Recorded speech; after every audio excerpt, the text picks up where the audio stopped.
Right now, Pittsburgh's best sports show is about to begin. Call us or tweet us. We've got things to talk about on the Ireland Contracting Nightly Sports Call. Good evening, everyone. Welcome to the Fan Cave. I'm Bob Pompeani with you until 11 o'clock tonight at 412-575-2600. Call, air your opinions. Love to hear from you on what was a busy day.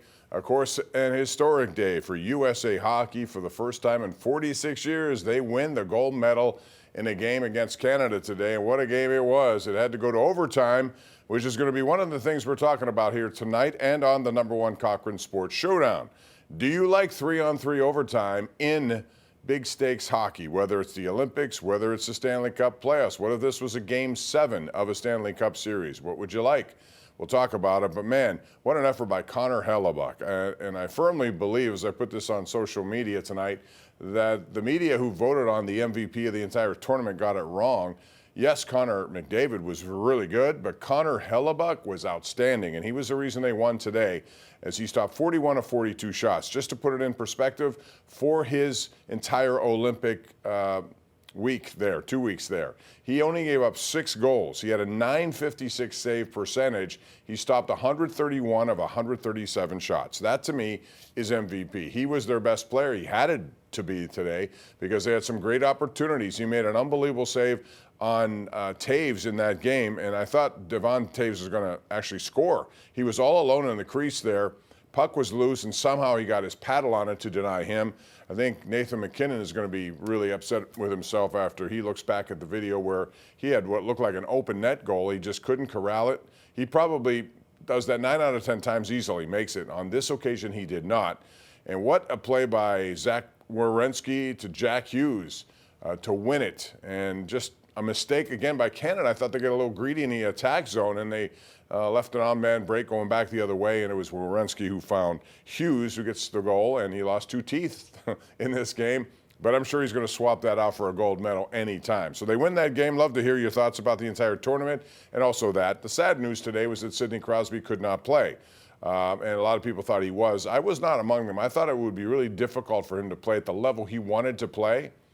And it just didn't work out that way, which now makes you think, moving forward, what happens with the Penguins? And I do have a couple of tweets on this. You can hit us up at X at KDPomp. This is from Bell and Brody, who says, I have not heard any information, Bob, on if Crosby had an MRI performed on his knee in Italy, which I think we can all assume is what the injury was. Have you heard anything about that? No, I just heard speculation a lot. They haven't said much. Hockey teams tend to keep things very tight to the vest. Clearly, he has what looks like an MCL injury. I don't know to what extent. There are different grades for this thing. And, I mean, if he couldn't play in these games, then I think it would be highly unlikely to think that Sidney Crosby is going to play this Thursday or any time in the next week or so. And they have the March 6th deadline coming up, so that may factor into it to some degree. We'll see how that goes. 412-575-2600 is the number to call. We also saw Pirates play a couple of games. We showed you some of those highlights earlier, and Connor Griffin's a guy who is very intriguing, but I know a lot of you out there think he should be on the opening day roster. I agree with that, but I don't think he will be, and I'm not going to blame them necessarily if he doesn't do it. But this is a kid who's going to be heard from before this season is over, and I still think the Pirates do need another starting pitcher. We have a tweet on that coming from Michael Tebow, and he says, Pirates starting rotation is too young, needs help. And I would agree with that, Michael. I would think that, quite frankly, when you got guys who are young, they're going to be on pitch counts, or at least innings limits. For example, Bubba Chandler, second really year, first real year, he came up midway through last year. He's not going to pitch late in the games. I also think that would be the same of Jarrett Jones, especially when he comes back in sometime in June. Braxton Ashcraft is another one. Skeens may go a lot, and he's going to have to go a lot more so than we've seen, and why not? Keller's going to eat some innings, but I still think they need one more, preferably a left-hand pitcher. I know people are really excited about Hunter Barco down there, but I think they're going to go out and get somebody that they normally pick up before the start of the regular season. So we have a lot to talk about, including the Combine. Rich Walsh is going to be there starting tomorrow, and he'll be reporting for us on what the Steelers may do, how they're going to look at what's available. There are a lot of wide receivers in this year's draft who certainly will be taken in the first 100 picks, and the Steelers happen to have 5 of those 100 picks, so we'll see how that goes. Want to hear from you. It's 412-575-2600. Thanks for joining us. We will continue with those phone calls and opinions next, right here on a Sunday night edition, a USA Gold Medal Sunday night edition of the Ireland Contracting Nightly Sports Call. All right, welcome back. This is our Xfinity tweet of the night coming from the Penguins, who now says Sidney Crosby is a 3-time Olympic medalist, 2 golds and a silver, of course. I wonder what Crosby's presence would have done today. I think you can make the argument that him being out there would have affected some of what went on. Would he have made a difference? Yes, he's that good to make a difference.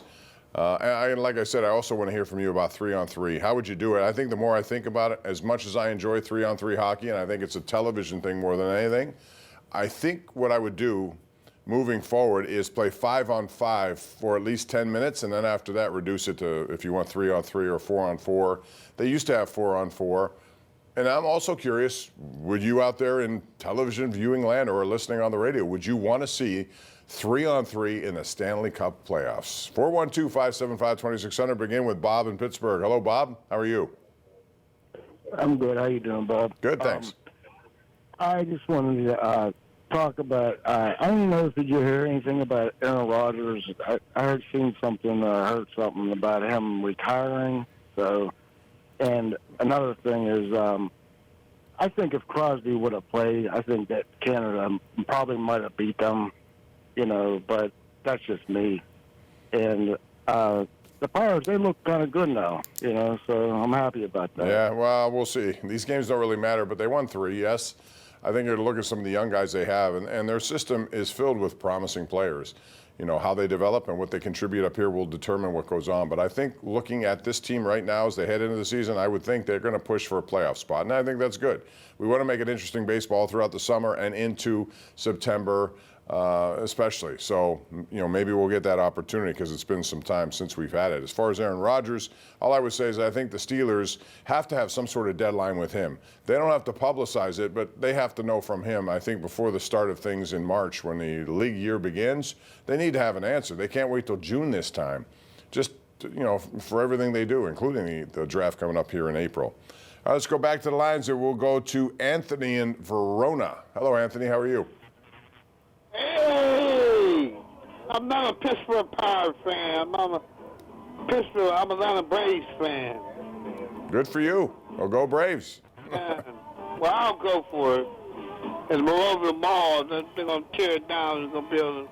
All right, Anthony. Well, sounds like you're having a good time there tonight. I hope that continues. Let's go out to Chuck in Uniontown. Hello, Chuck. First of all, congratulations to the U.S. Yes. Medal. But I wanted to ask you, right now, who looks to be the Pirate regular leadoff man? I wouldn't like to see O'Neal Cruz be leadoff because he doesn't make enough contact for me. What's your thoughts on that?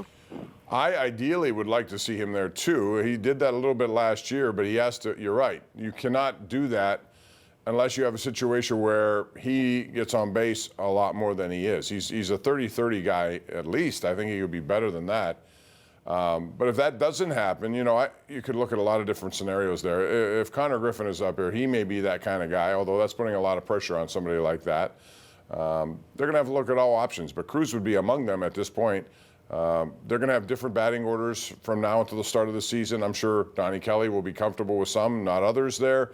You do know that guys like, I think Brandon Lau's a number 2 hitter, the way I see him, or maybe 3 if they put Reynolds 2. There are a lot of different ways to go, Chuck, but it's early. They have options, which is a good thing to have. Jerry in Youngwood is up next. Hey, Jerry, how are you? Hello, Jerry. Hello, Bob. How are you? Good. What's up? I wanted to talk about the irony of Mazeroski and his best friend on the team, Roy Face, dying the same week. Yeah. Elroy Face had 3 saves in that 1960 World Series. And a lot of people forget about his contributions. He was one heck of a pitcher for them.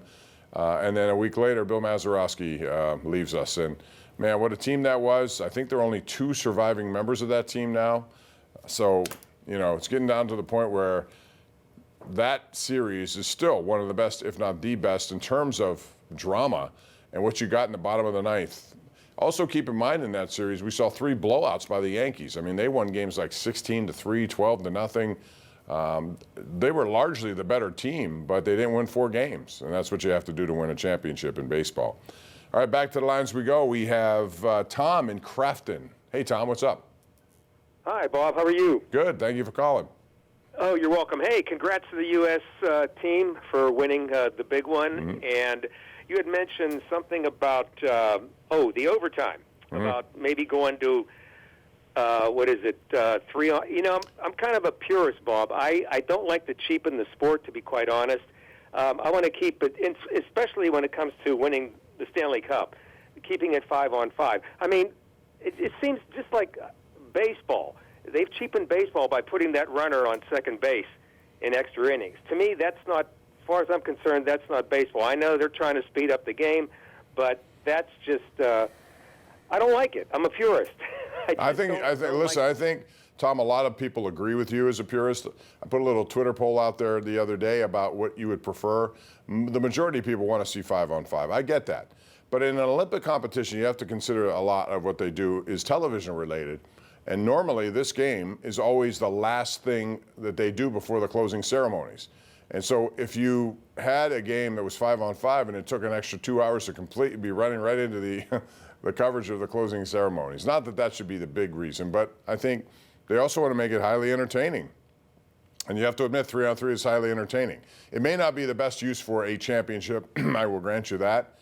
But I think in the Stanley Cup playoffs, 5-on-5 is fine after a certain amount of time. And then I want to see it change. I don't know if it's 3-on-3 or 4-on-4, but I think at some point, just to keep these teams, somewhat fresh. And we've seen 5 overtime games, 4 overtime games. It takes a toll over a course of a 2-month tournament to try to win a Stanley Cup. So maybe that's in the offing down the road. I don't think you'll see that this year. Let's go out to Bill in Wexford. Hello, Bill. How are you? Hi, how you doing? I'm over the moon tonight, Bob. Good. I've been waiting for this night for 46 years. And I just want to say congratulations to both the men and the ladies. Right. And I'm okay with the 3-on-3 and overtime for international play, not so much in the Stanley Cup playoffs. Yeah, that's probably the way it's going to go. I think most people agree with that. I like 3-on-3, especially in the regular season. I do. I don't like shootouts as much as I thought I did. When it first was instituted, I thought shootouts were fine. But in lieu of that, I think instead of 5 minutes, I might go 10 minutes for 3-on-3. And you might be forced to use more people than you normally do. And, of course, that will reveal how deep your team is in that regard. So down the road, that might be something that you see in the regular season. I think you'll not see it at all in the postseason. I think they're going to stick to 5-on-5 play. Tom in Beaver Falls is up next right here on the Ireland Contracting Nightly Sports Call. Hey, Tom. Hi, Bob. Hey, thanks for taking my call. Sure.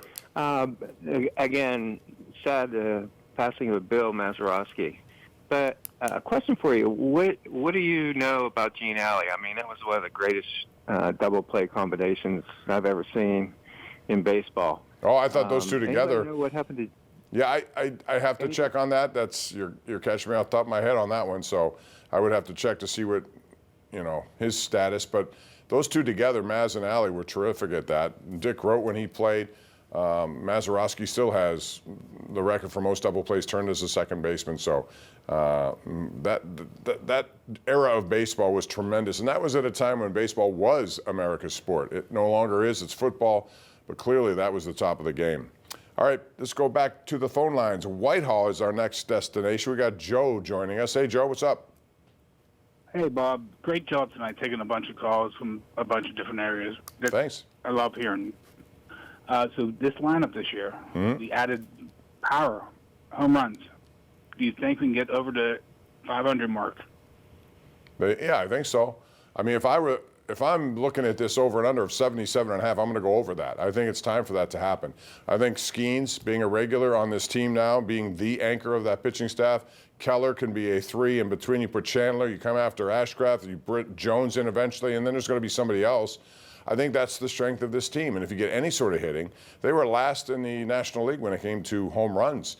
I think that number will change this year. If they get more production from that point of view, you're going to win some of those games that Paul Skeens lost last year. His record was nowhere indicative of how well he pitched, and it was because he didn't get a lot of offense. So I think that will change, and hopefully it'll affect their win total. 412-575-2600. Al in Wilmerding. We haven't heard from anyone in Wilmerding for a long time. What's up, Al? Oh, good. So question for you.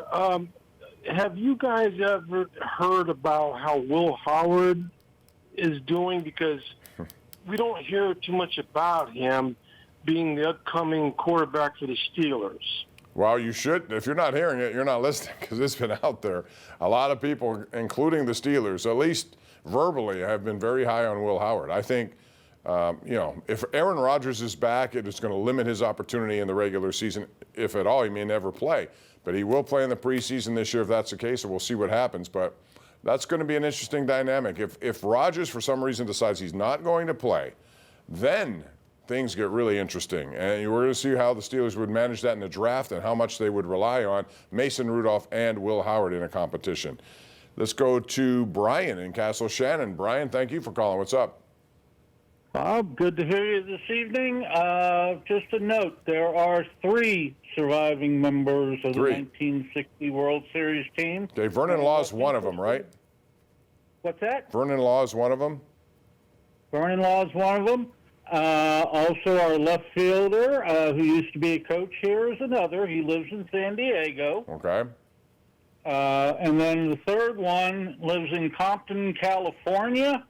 What's interesting is that in 1960, I believe it was December 16th, he was traded for a pitcher who shut down the Pirates in the 7th game, and they're both still living. The other guy's 100 years old. Wow.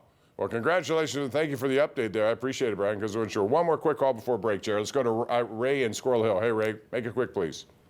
Yeah, I see where a lot of the Canada fans are complaining about the 3-on-3 now, but the 3 players who were on the ice when Hughes scored his goal were McDavid, McKinnon, and McCarr, who are not only the 3 best Canadian players, they may be the 3 best players in the entire Listen, I can world. tell you this, Ray. If they had won the game, they wouldn't be complaining. They'd be celebrating. It's just the way it is. It's even for both teams. They have a lot of talent. So does the USA. It's about how you match up in strategy in 3-on-3. We got to take a break. Come back with more right here on the Ireland Contracting Nightly Sports Call.